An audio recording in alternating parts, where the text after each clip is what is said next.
Bienvenue à toutes et à tous sur le plateau des ondes clandestines. Aujourd'hui, émission toute particulière sur un pays d'Amérique du Sud, le Brésil. En effet, l'Amérique du Sud, je m'y suis intéressé un petit peu en amont de cette émission, puisque j'ai interviewé en fait un ex-agent de la CIA, Anthony Patton, en fait, qui m'a transmis en fait quelques petites pistes sur ces pays, notamment au travers en fait d'un livre fictionnel, Canary Trap, que je vous recommande en fait, et qui est un livre d'espionnage très vivant, très sympathique sur un pays d'Amérique du Sud. Voilà. Aujourd'hui, c'est au tour, pardon. Aujourd'hui, c'est au tour de Jean-François Carracci, ex-agent de renseignement italien sous Andreotti et Berlusconi, de nous éclairer sur cette situation en fait au Brésil et sur ce coup d'État en fait qu'aurait fomenté l'ancien président brésilien. Écoutons Jean-François Carracci au micro des ondes clandestines. À tout de suite. L'ancien président du Brésil se retrouve poursuivi par la justice du pays qu'il a présidé pour tentative de coup d'État. Pourtant, à ce qu'on peut en croire et en penser, en tout cas vu de la France, il y a eu des élections qu'il n'aurait pas gagnées et son successeur a pris le pouvoir. Mais ce qui est intéressant dans cette région du Brésil, le Brésil est un pays extrêmement riche, en partie composé de la forêt amazonienne qui chaque jour découvre des richesses, nous fait découvrir des richesses insoupçonnées, que ce soit en or, en plantes médicinales, mais aussi en diamants. Toute cette zone de l'Amazonie si inconnue, si secrète, fait du Brésil un pays beaucoup plus stratégique encore qu'il ne l'était avant. Pendant de longues décennies, le Brésil était intéressant parce que grand, géographiquement, entouré de cartels. On pouvait imaginer que le Brésil n'était absolument pas touché par les cartels des narcotrafiquants, comme si un miracle faisait que le Brésil, lui, n'était pas un producteur de cocaïne, ce qui bien évidemment est faux. Mais les cartels de Medellín, etc., ont tellement fait parler d'eux, puis il y a eu des films. C'est toujours la même histoire. Cosa Nostra est devenu sexy aux yeux du monde, malheureusement sexy, parce que des producteurs italo-américains ont rendu la chose sexy. Un membre de Cosa Nostra ne vous dira jamais qu'il est de Cosa Nostra parce qu'il ne le peut pas. Ça fait partie du jurement qu'il fait, du serment qu'il fait sur la photo de la Vierge où il coule une goutte de son sang. C'est très mystique, hein, c'est très religieux. Hein. Les membres de Cosa Nostra sont hyper croyants. Ils vont vous tuer tout le monde, grand-mère, mère, enfant, bébé, mais peu importe, si la Vierge est avec eux. Bon, déjà ça suggère une image de la Vierge qui peut-être est un problème. Le Brésil, c'est pareil. Il y a une très forte communauté italo-brésilienne qui existe, je me souviens, au séminaire, à la fois à Pont-Saint-Esprit et à la fois au séminaire à Toulon, auprès de Monseigneur Rey. Il y avait un séminariste qui était brésilien d'origine italienne. Il était de Vitoria, au Brésil, Vitoria avec 2 T, et son père dirigeait une boucherie, un abattoir à Vitoria. Son père était de la mafia. On va résumer les choses, comme ça c'est plus simple pour tout le monde. Et on avait de très longues discussions, c'est très intéressant parce que lui me parlait de la mafia brésilienne, moi je lui parlais de la mafia sicilienne, et on était dans un monastère, au monastère de Pont-Saint-Esprit. Enfin, c'est savoureux. Le monastère des Béatitudes à Pont-Saint-Esprit, où par contre moi je n'y étais pas allé pour rigoler, puisque j'y étais allé pour survivre à la mort de mon fils que Roger Cazola avait décidé. Lui, par contre, était venu en Europe pour être prêtre parce que, voilà, ça lui plaisait ainsi, pas pour fuir la misère, puisque son père était riche et son père voulait qu'il récupère les abattoirs. Peut-être que l'activité, elle, ne lui plaisait pas. Mais, donc il est devenu prêtre pour une petite paroisse maintenant autour de Toulon. Monseigneur Rey, lui, finit d'être évêque de Toulon. Monseigneur Rey est un homme particulier, il a été très longtemps l'argentier, le grand argentier de la conférence des évêques de France. D'ailleurs, le siège de l'évêché de Toulon était un hôtel particulier dans Toulon et un château Le château de à Toulon, ça va me revenir.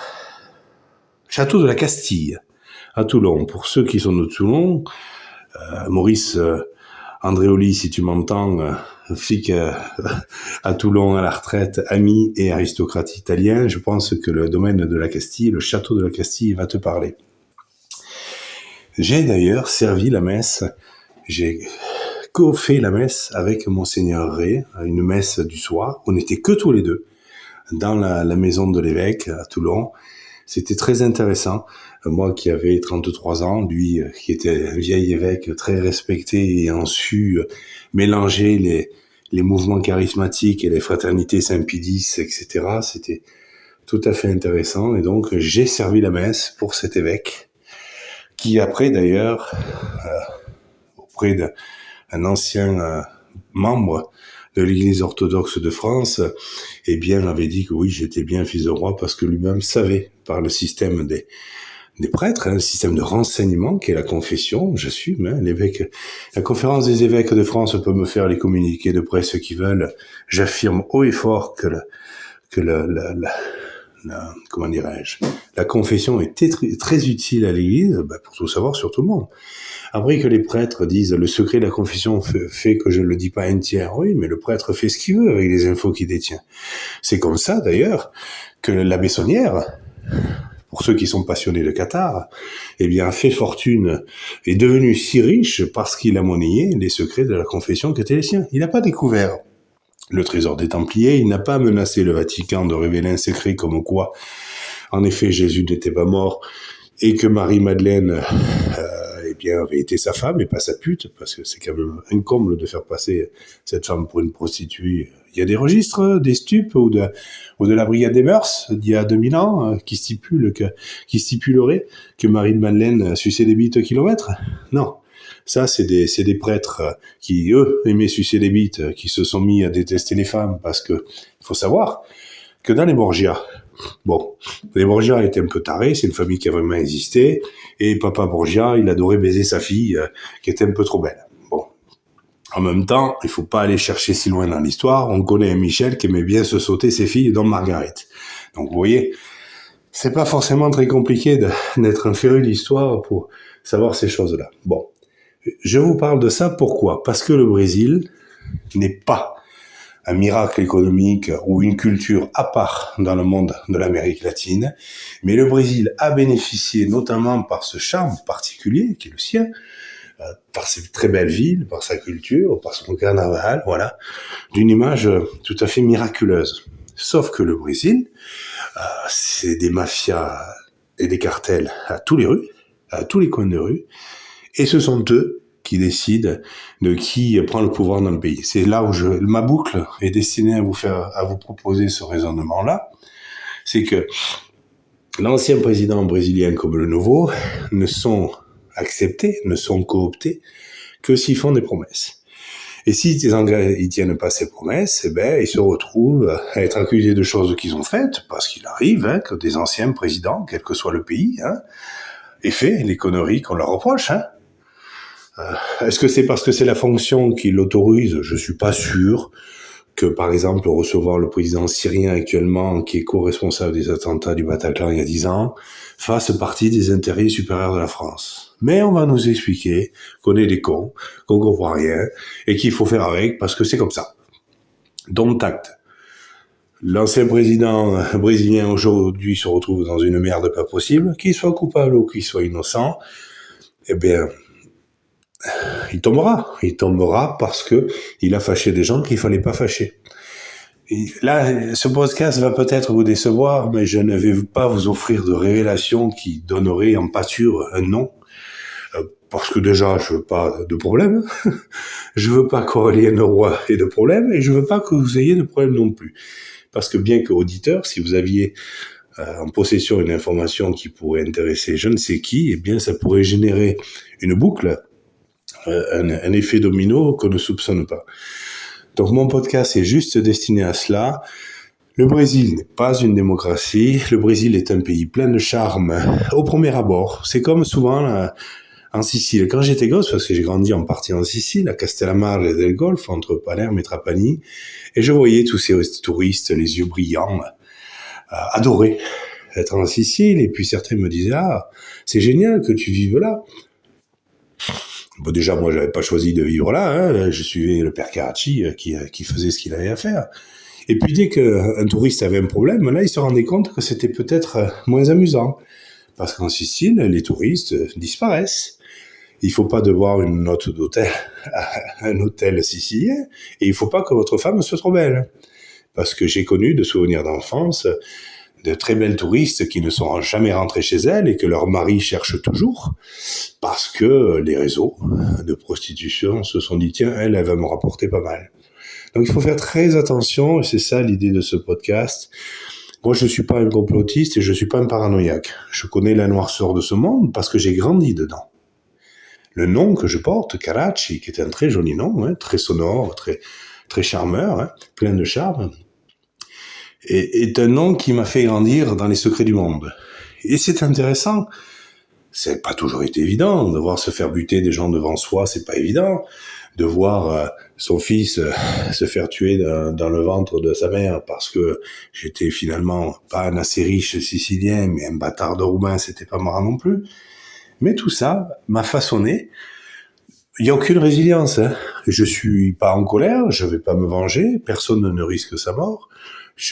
Simplement, si un jour je règne, j'établirai un système judiciaire juste, équitable et ferme, où les gens qui, par exemple, ont tué ou ont détruit les preuves qui m'innocentaient ou qui ont voulu me voler mon héritage en sachant très bien que dans mes podcasts, j'avais dissé tout le monde, dont la justice qui est compétente pour agir dans mes dossiers sans que j'ai besoin d'aller en gendarmerie pour pouvoir déposer plainte parce que je serais pas bien reçu. Ah, encore le fils de roi, là, qu'est-ce qui nous casse les couilles? Moi, je casse les couilles à personne. J'ai voulu poser la question de savoir quelle était l'importance de l'acte notarié Laïci Carracci de 2017 et ça m'est revenu en pleine gueule. J'étais un emmerdeur qui posait des questions et qui exigeait des réponses. Attention, j'exigeais des réponses. C'est sûr, moi en cellule, la ministre de la Justice, Bellouet, n'est pas venue me voir. Par contre, étonnamment, à Bois-d'Arcy, une semaine après que j'y étais, elle est venue. La seule prison qu'elle est venue visiter pendant qu'elle était ministre de la Justice, c'était la mienne. Voilà.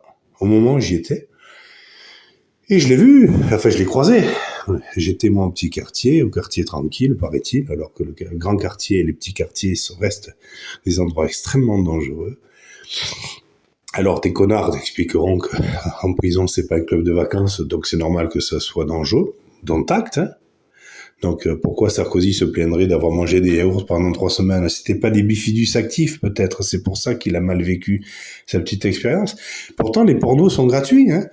En prison, tous les soirs, à partir de minuit, vous avez votre porno gratuit sur la télé. Donc, il aurait pu faire comme Strauss-Kahn, arroser sa cellule avec son foutre, hein. Au moins, ça l'aurait occupé, ça l'aurait fait dormir pour la journée. On est dans des situations où nous avons vendu des grands hommes qui n'en sont pas.